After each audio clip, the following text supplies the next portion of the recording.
নমস্কাৰ চাবলৈ আৰম্ভ কৰিছে এছবি অসম মিডিয়া।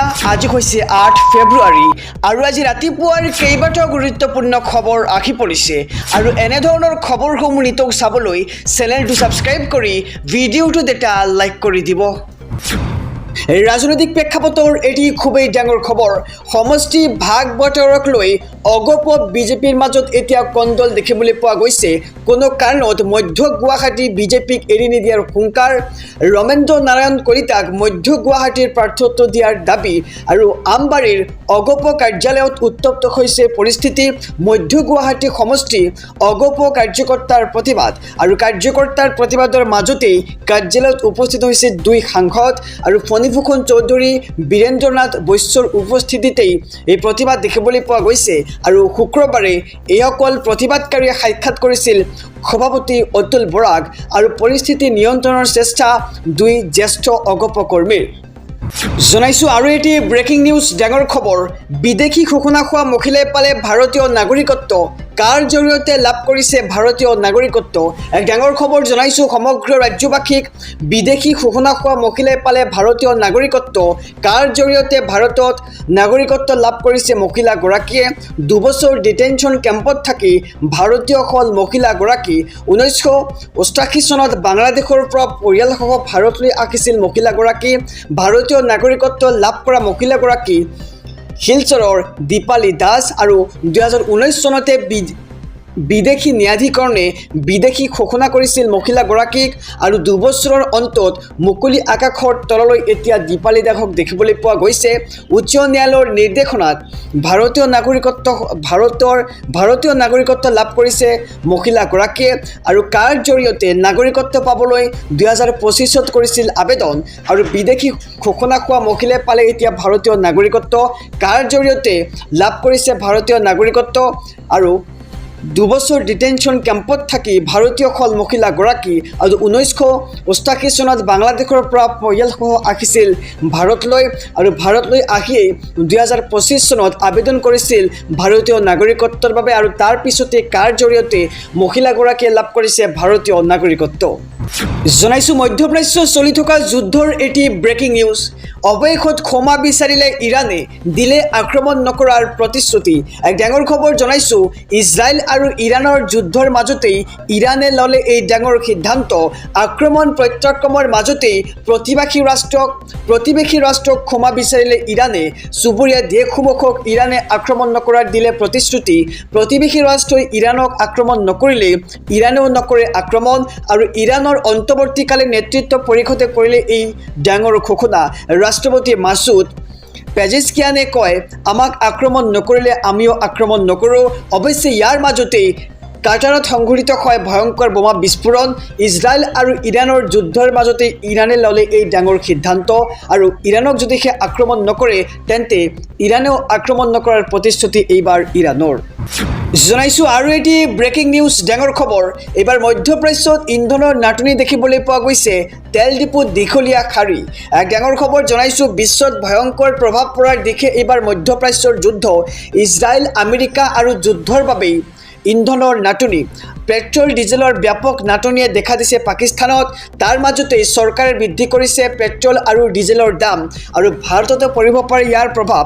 প্ৰতি লিটাৰ পেট্ৰল ডিজেলত 55 টকাকৈ বৃদ্ধি কৰিলে চৰকাৰে। পাকিস্তানৰ বহু তেল ডিপুত অভাৱনীয় ভিৰ দেখিবলৈ পোৱা গৈছে। যান বাহনৰ দীঘলীয়া শাৰী দেখা গৈছে তেল ডিপুসমূহত আৰু বাহনত পেট্ৰল ডিজেল ভৰাবলৈ ঘণ্টা ঘণ্টা ধৰি অপেক্ষা। জনাইছোঁ মধ্যপ্ৰাচ্যৰ যুদ্ধৰ আৰু এটি ব্ৰেকিং নিউজ, ডাঙৰ খবৰ। ইজৰাইলত আকৌ বাজি উঠিছে চাইৰেন। মধ্যপ্ৰাচ্যৰ যুদ্ধত এইবাৰ এণ্টি পাকিস্তানৰ। এক ডাঙৰ খবৰ জনাইছোঁ মধ্যপ্ৰাচ্যৰ যুদ্ধৰ। ইজৰাইলত আকৌ বাজি উঠিছে এইবাৰ চাইৰেন। আমেৰিকা ইজৰাইলক ইৰাণৰ মুকলি প্ৰত্যাহ্বানৰ পিছতেই তীব্ৰতৰ হৈ পৰিছে মধ্যপ্ৰাচ্যৰ যুদ্ধ। আকৌ ইজৰাইলক লক্ষ্য কৰি ইৰাণৰ মিছাইল দেখিবলৈ পোৱা গৈছে। ইজৰাইল আৰু ৱেষ্ট বেংকৰ আকাশমাৰ্গত শ ইৰাণী ফাইটাৰ জেট দেখিবলৈ পোৱা গৈছে আৰু ইজৰাইলৰ কেইবাটাও প্ৰান্তত ইৰাণে এৰিছে বেলিষ্টিক মিছাইল। মধ্য ইজৰাইলত বুকু কঁপি যোৱা চাইৰণৰ শব্দ শুনিবলৈ পোৱা গৈছে। যুদ্ধৰ মাজতেই মধ্যপ্ৰাচ্যৰ পৰা আহিছে আন এক ডাঙৰ খবৰ।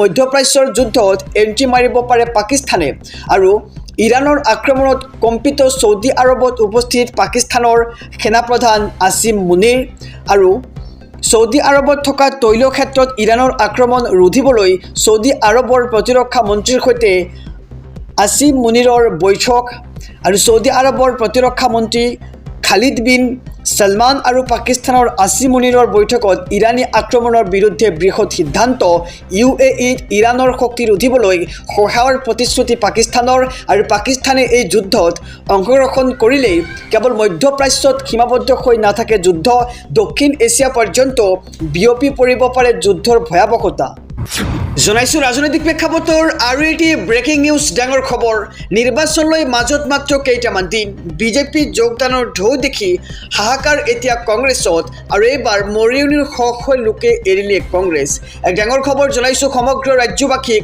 নিৰ্বাচনলৈ মাজত মাত্ৰ কেইটামান দিন বাকী থকাৰ অৱস্থাত কংগ্ৰেছত এতিয়া হাহাকাৰ দেখিবলৈ পোৱা গৈছে বিজেপিক যোগদানৰ ঢৌ দেখি এতিয়া বুকু কঁপিছে কংগ্ৰেছ নেতাৰ মৰিয়নিত শ লোকে একেদিনাই এৰিলে কংগ্ৰেছ কেন্দ্ৰীয় মন্ত্ৰী পবিত্ৰ মাৰ্ঘেৰিটাৰ উপস্থিতিত বিজেপিৰ বিশাল যোগদান কাৰ্যসূচী আৰু একেদিনাই মৰিয়নিৰ বিভিন্ন প্ৰান্তত কেইবাটাও যোগদান কাৰ্যসূচী অনুষ্ঠিত কৰা হৈছে বিধায়ক ৰূপজ্যোতি কৰ্মীৰ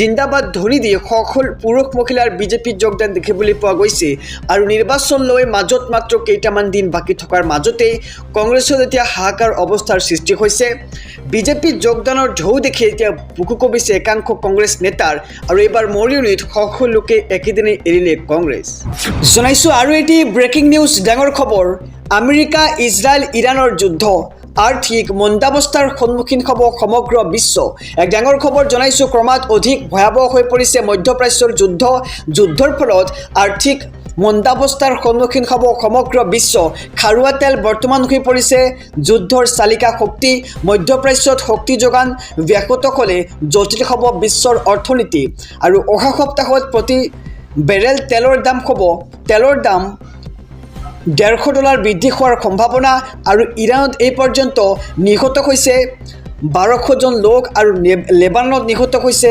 170 জন আৰু যুদ্ধৰ বাবে এতিয়া ব্যাহত হৈছে মধ্যপ্ৰাচ্যৰ বিমান সেৱাও বহু ভাৰতীয় লোক আবদ্ধ হৈ আছে উপসাগৰীয় অঞ্চলসমূহত আৰু ডুবাইবাসীৰ মোবাইলত সঘনে আহিছে মিছাইল নিক্ষেপৰ সতৰ্কবাণী আৰু ঘৰৰ পৰা বাহিৰত নোলাবলৈ সতৰ্ক কৰি দিছে ডুবাইৰ বাসিন্দাক আৰু ইফালে ইৰাণৰ সৈতে যুদ্ধ কৰি বিপদত পৰিছে আমেৰিকা যুদ্ধৰ মাজতেই আমেৰিকাৰ জৰুৰীকালীন তেল ভাণ্ডাৰ হৈ পৰিছে খালী জনাইছো যুদ্ধক্ষেত্ৰৰ আৰু এটি ব্ৰেকিং নিউজ ডাঙৰ খবৰ যুদ্ধত এণ্ট্ৰি এইবাৰ ৰাছিয়াৰ ইৰাণৰ পক্ষত শক্তিধৰ ৰাছিয়াৰ সহায়ৰ হাত দেখিবলৈ পোৱা গৈছে এক ডাঙৰ খবৰ জনাইছো হঠাৎ ইৰাণ ইজৰাইলৰ যুদ্ধত এণ্ট্ৰি মাৰিলে এইবাৰ ৰাছিয়াই ইৰাণৰ পক্ষলৈ শক্তিধৰ ৰাছিয়াৰ পুটিনে আগবঢ়ালে সহায়ৰ হাত আৰু ইৰাণৰ সহায় হোৱাকৈ ইৰাণে আগবঢ়াইছে চোৰাংচোৱা তথ্য মধ্যপ্ৰাচ্যত আমেৰিকাৰ জাহাজ বিমানৰ অৱস্থিতি ইৰাণক জনাব ৰাছিয়াই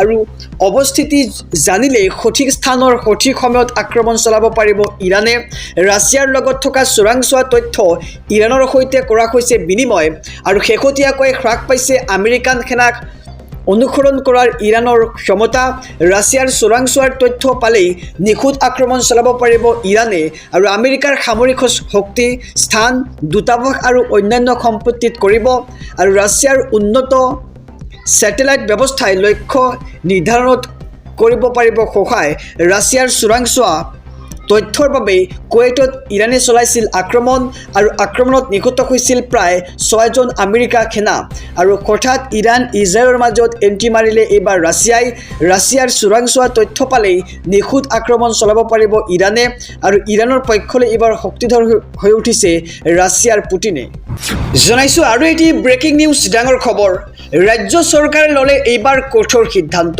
16 বছৰ তলৰ শিশুৰ বাবে সম্পূৰ্ণৰূপে বন্ধ কৰি দিয়া হ'ব ছ'চিয়েল মিডিয়া এক ডাঙৰ খবৰ জনাইছো 16 বছৰ তলৰ শিশুৱে এতিয়াৰে পৰা ব্যৱহাৰ কৰিব নোৱাৰিব ছ'চিয়েল মিডিয়া ব্যৱহাৰক লৈ ৰাজ্য চৰকাৰে ল'লে এই সিদ্ধান্ত 16 বছৰৰ তলৰ শিশু আৰু কিশোৰৰ বাবে নিষিদ্ধ হৈছে সামাজিক মাধ্যম কৰ্ণাটক কংগ্ৰেছ চৰকাৰে গ্ৰহণ কৰিছে এই কঠোৰ পদক্ষেপ আৰু শিশুৰ স্মাৰ্টফোন আৰু ছ'চিয়েল মিডিয়াৰ আসক্তি ৰোধৰ বাবে এই সিদ্ধান্ত কৰ্ণাটক চৰকাৰৰ আৰু কৰ্ণাটকৰ মুখ্যমন্ত্ৰী সিদ্ধাৰামায়াই কৰিলে এই ডাঙৰ ঘোষণা ৰাজ্যখনত 16 বছৰৰ তলৰ শিশুৰ বাবে সম্পূৰ্ণৰূপে নিষিদ্ধ ছ'চিয়েল মিডিয়া আৰু আমাৰ অসমতো এনে সিদ্ধান্ত ল'ব লাগে নে নাই জনাওক আমাৰ কমেণ্ট বক্সত আৰু এনে সিদ্ধান্ত লোৱা দেশৰ ভিতৰতে প্ৰথমখন ৰাজ্য হৈছে কৰ্ণাটক আৰু পূৰ্বে অষ্ট্ৰেলিয়াত 16 বছৰৰ তলৰ শিশু কিশোৰৰ বাবে বন্ধ কৰা হৈছিল সামাজিক মাধ্যম নিষেধাজ্ঞা জাৰি কৰি ব্লক কৰা হৈছিল লাখ লাখ একাউণ্ট আৰু 16 বছৰ তলৰ শিশুৱে এতিয়াৰ পৰা ব্যৱহাৰ কৰিব নোৱাৰিব